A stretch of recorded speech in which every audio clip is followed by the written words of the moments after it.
Alam po ninyo mga kapatid, doon sa palatuntunan ni Elo Soriano nung siya nabubuhay pa, mayroong isang batang babae ang nagtanong. Sabi ng batang babae, "Brother Eli, kayo po ba ay sugo?" Ay napakagandang tanong ng bata, ano?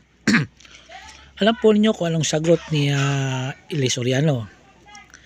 Ang sabi niya, "Alam mo iha, wala namang ranggo eka ang pagiging sugo. At ang kahulugan eka ng sugo ay yung inutusan." Ano? Tama nga naman. Sugo, siyempre, natural, inutusan ka.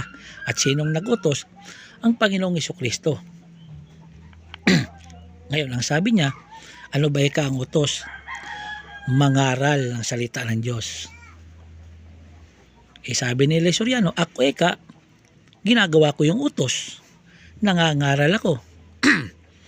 Umaga, tanghali, hapon hanggang gabi, nangangaral ako.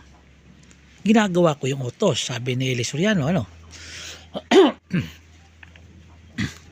At dagdag niya pa, tingnan mo si Manalo, hindi naman lumalabas dun sa kanilang simbahan para mangaral.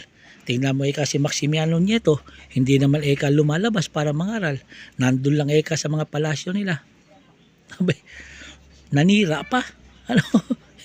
Hindi naman kasama sa talong ng bata yung mga pangalan na yun. Ang tinatalong ng bata, siya. Kung siya ba'y isang sugo. Alang sagot ni Eli Soriano, nangangaral daw siya ng salita ng Diyos.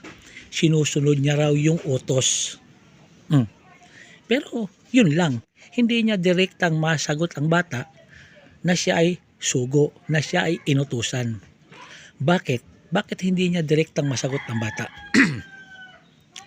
Kasi nga, wala naman talagang nag-utos sa kanya. At lalong-lalo na hindi siya sinugo ng Panginoong Jesucristo. Ang linaw naman, di ba? Kaya nga, yung pagiging sugo kasi, bit-bit mo yung authority, yung otoridad na nagmumula sa nagsugo sa'yo. Sino ba ang nagsugo? Sino ba nag-utos? Ang Panginoong Jesucristo, ang Panginoong Diyos.